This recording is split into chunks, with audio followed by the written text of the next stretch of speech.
कि जिहड़ा बंदा कुर्बानी दे रहा है, जिन्हें कुर्बानी करनी है, उन्होंने ये पता होना चाहिए कि कुर्बानी दे जानवरों की उम्र कितनी होनी चाहिए है। ये बड़ा ज़रूरी मसला जे कि जानवर जिहड़ा कुर्बानी दे रहा है उन्होंने पता होना चाहिए इसकी उम्र कितनी है। जिहड़ा बंदा खरीद रहा है या जिहड़ा बेच रहा है, उम्र शरीयत ने जानवर की उम्र किहड़ी रखी है कुर्बानी वास्ते, वह भी तवज्जो नाल समात फरमा लो। जिहड़ा ऊँट है उसकी उम्र है 5 साल। कितनी? 5 साल। जिहड़ा ऊँट, जिन्हें ऊँट की कुर्बानी देनी वो वास्ते जरूरी है कि ऊँट जिहड़ा 5 साल तो एक दिन भी घट ना हो, ज़्यादा हो जाए तो कोई गल नहीं। अगर 6 साल का भी है, 5.5 साल का भी फिर भी लग जाएगा। ऊँट की उम्र है कम से कम 5 साल और वच्छे की उम्र है, कट्टे की उम्र है कम से कम 2 साल। किन्नी? 2 साल। 2 साल तो छोड़ा होगा तो उसकी कुर्बानी नहीं लगेगी। 2 साल तो उत्ते होगा या 2 साल पूरे का होगा तो फिर उसकी कुर्बानी लग सकती है। और जिहड़ा छोटा बकरा है, लेला है, दुंबा है, उसकी उम्र है 1 साल। ऊँट की उम्र है 5 साल कुर्बानी वास्ते, इन्नी उम्र होनी चाहिए है। और कट्टे की, वच्छे की उम्र है 2 साल और बकरे की उम्र है 1 साल। कितनी है? 1 साल। अगर इन्नी उम्र का जानवर होगा तो कुर्बानी लगेगा, अगर इन्नी उम्र का जानवर ना हो तो कुर्बानी लग सकता नहीं, कोई कुर्बानी नहीं होएगी। और दूसरी बात वेखो कि कई बार कहते हैं कि जिहड़ा जानवर है वह दोंदा होना चाहिए। दोंदे का की मतलब है कि वो 2 दंद जिहड़े ना सामने 2 दंद उगे होने चाहिए ने, उन्होंने कहते हैं दोंदा। तो एक नूं कहते हैं चोगा, चोगे नूं कहते हैं जिहदे 4 दंद होण, ते दोंदा कहते हैं जिहदे 2 दंद होण। यह भी मसला समात फरमा लो, बड़ा जरूरी जे, फायदा देगा जिंदगी च। कि अगर तुसी जानवर घर दा रखिया, बड़ी तवज्जो नाल गल सुनियो, अगर घर दा जानवर तुसां पालिया, बकरा घर दा पालिया तुसां, वच्छा घर दा पालिया तुसां, अगर जानवर ओ वे जिहड़ा तुसां घर शुरू तो घर पालिया, तुहाडे घर दा ही जानवर है, तुहानू पता वे, वो बंदे नू पता लग जाता कि हुण इहदी उम्र 1 साल होई है, 2 साल होई है। कई बार इंज हुंदा वे कि जिहड़ा जानवर हुंदा 2 साल तो उत्ते जाके फिर वो दंद कढ़दा है, किन्ने महीने उत्ते जाके वो फिर वो दोंदा हुंदा है, दंद कढ़दा वे। ते तवज्जो फरमाया, साल तो उत्ते अरसा हो जाता तो फिर वो दंद कढ़ेगा। लेकिन अगर किसी जानवर घर पालिया, उन्होंने यकीन है पक्का कि ये मेरा जानवर साल का हो गया या 2 साल का हो गया, तो फिर अगर उहदे दंदा ना भी होणगे तो फिर उहदी कुर्बानी हो जाएगी। दोंदा होना कोई शर्त नहीं, अगर उन्हें घर का पालिया तो। अगर उन्होंने पता है कि यदि वाकई उम्र साल तो वध गई है या 2 साल तो उत्ते हो गई है, फिर दंदां दा इतबार कोई नहीं, फिर दंद ना भी उन्हें होणगे तो उहदी कुर्बानी हो जाएगी। दूसरी गल, अगर बंदे ने जानवर घर नहीं पालिया, मसलन असी मंडी जाने, उतों जाके जानवर लियाउंदे, मतलब 2-3 दिन पहला बंदे शहरां च जानवर लैके आउंदे ने कि यार रखना कित्थे वे। अगर मंडियों तुसी जानवर लैके आ रहे हो तो फिर तुसां जिहड़ा उत्थे वेचण वाला ना उहदी गल ते इतबार नहीं करना। तुहानू की पता उहदी उम्र साल होई है नहीं होई, तुहानू की पता वच्छे की उम्र 2 साल है वे कि नहीं है। उम्र थोड़ी होवे आखे जी दंद कोई नहीं निकले जी, उम्र हो गई है नहीं, क्योंकि पैसा कमाने वास्ते तुहानू पता मुसलमान बड़े बड़े हरबे इस्तेमाल करते हैं लोगों दा। हालांकि कुर्बानी दे जानवर बेचते इस तरह नहीं होना चाहिए, दा नहीं लाना चाहिए मुसलमान नू, दूसरे मुसलमान वैसे तो भी नहीं लाना चाहिए। तो फिर किड्डा वड्डा अमल है कुर्बानी का, ये दाल पिलाते हैं। नहीं जी 1.5 साल का हो गया, नहीं जी 2.5 सालों का हो गया, दंद कितने जी, दंद नहीं अजे निकले। अगर मंडियों तुसी बकरा खरीदना है तो फिर वो दंद चेक कर लो, अगर वो दोंदा वे तो फिर खरीदो। उन्हां दी जुबान ते इतबार नहीं करना, क्योंकि बड़ा बड़ा फराड चलता पाया, बड़ियां बड़ियां 2 नंबरियां होंदियां पियां ने। उम्र का इतबार उन्हां दा नहीं करना। वो तुहानू पे भी आखन ना साल का बकरा हो गया जी, साल का ले लै, तुसीं कहना नहीं, 2 दंद चेक करो, अगर है नहीं तो फिर खरीदो, अगर नहीं तो किसी होर कोल चले जाओ। तो अगर तुसां घर का जानवर पालिया तो फिर वो तुहानू मैं दस दिता है कि वह कोई मसला नहीं, यह पक्खा बंद कर दे। अगर घर का जानवर है फिर कोई नहीं, अगर दंद ना भी निकले, हुण उम्र पूरी होनी चाहिए। अगर उम्र 1 दिन भी घट हुई तो कुर्बानी नहीं जो लगना, जिहड़ी उम्र तुहानू मैं दसी।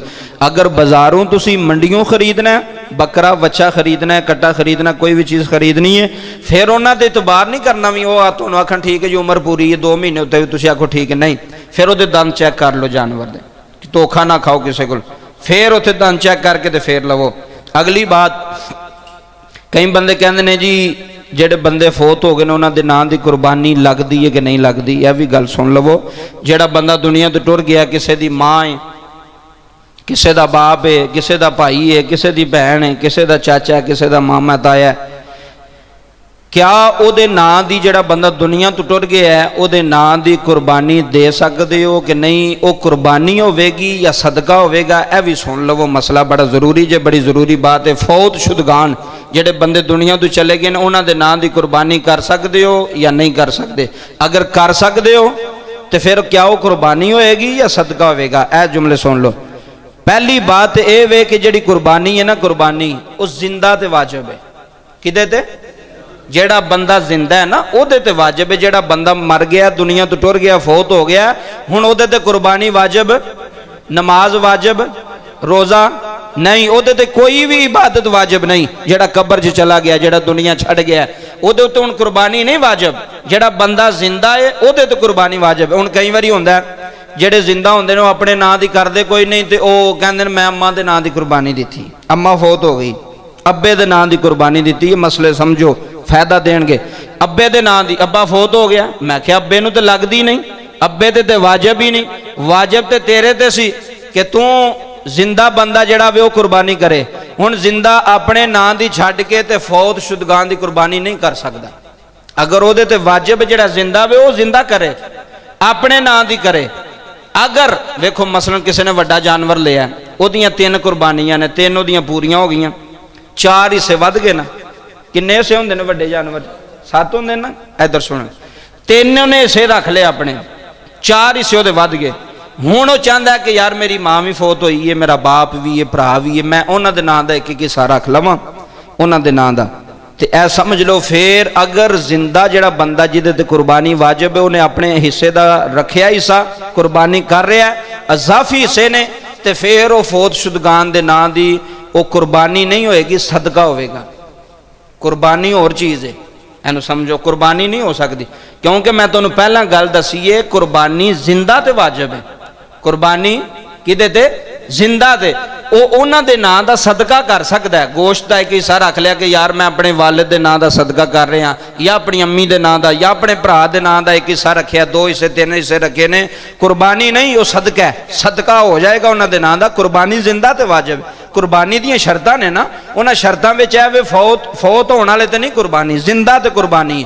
वो फिर उन्हां दा हिस्सा रख सकदा है, 1 हिस्से रख ले, 2 हिस्से रख ले, 3 हिस्से, वो गोश्त जिहड़ा तकसीम कर सकदा है, सदका, वो सदका होवेगा। जिहड़ा बंदा फौत हो गया, वगरना जिहड़ा जिंदा वे उहनूं चाहिदा कि पहलां अपनी कुर्बानी देवे। कई वारी हुंदा ना जी, असीं 7 कुर्बानियां पहलां अम्मा दियां पूरियां करनियां ने, फिर अब्बे दियां पूरियां करे। बड़ा जिहा चीज़ साडे विच भी पाया जाता है, पिंडां थावां विच भी, शहरां विच। की पे कर दो? अगले दिन मैं एक नूं पुछया, मैं क्या वो कुर्बानी देनी है? कहंदा कर साहब देनी तो है वे, हजे अब्बे दी जिहड़ी है ना 1 कुर्बानी रहिंदी है। मैनू समझ नहीं, मैं क्या अब्बे दी कादी रहिंदी? कहंदा 6 अब्बे दे नां दियां हो गईयां ने ते 7वीं रहिंदी है, ते मैं सोचिया भी अब्बे दियां 7 पूरियां करके ते फिर अपनी शुरू करांगा। मैं क्या मसला तुसां कित्थों सुन लिया वे, कित्थों कढ लिया? उन्हें क्या साढ़े अब्बे हरी दसदे सन वे पुत्र 7 कुर्बानियां पहला वडेरियां दियां करके ते फिर अपनी शुरू करी दियां ने। भी सुने सुनाए मसले जिन्हां दा शरीयत दे अंदर इतबार कोई नहीं। 7 कुर्बानियां नहीं जे जरूरी वे 7 एक बंदे दियां पहला करो तो फिर अगलियां शुरू करो।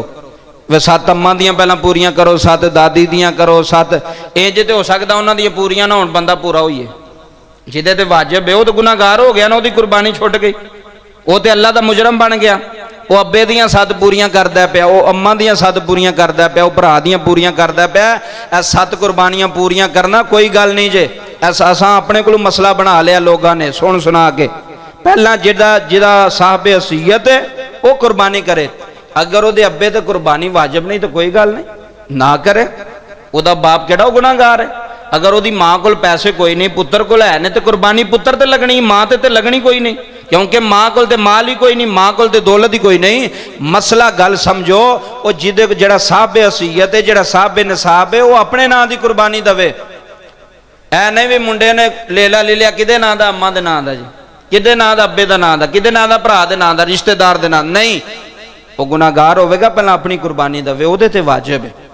अगर वालदैन कोल इन्ने पैसे नहीं ना, पुत्र कोल है नहीं, तो फिर पुत्र ते वाजिब है, फिर अम्मा अब्बे ते वाजिब नहीं। फिर अब्बे दे नां दी ना दवे, अम्मा दे नां दी ना दवे, फिर अपने नां दी दवे, क्योंकि वो ते वाजिब है। अगर वो जानवर वड्डा है, हिस्से ज्यादा ने, हिस्से वध गए ने, तो फिर वो जेड़ा अब्बा सी जेड़ा जिंदा वे ਉਹਦੇ ਨਾਂ ਦਾ ਵੀ ਹਿੱਸਾ ਰੱਖ ਸਕਦਾ है, फिर ਉਹਦੀ कुर्बानी हो जाएगी। फिर अम्मा के नां का भी हिस्सा रख सकता है। वेखो ना कई बार औलाद नूं अल्लाह ताला ने इन्ना दिता हुंदा है, वो अपने माँ प्यो के भी हिस्से विच पा लैंदे ने, भरावां दे भी हिस्से विच पा लैंदे ने। अल्लाह ताला ने उन्होंने दिता हुंदा है, वो फिर अगों तकसीम करदे वंडदे ने। ते इस वास्ते ये गल समात फरमा लो। अगली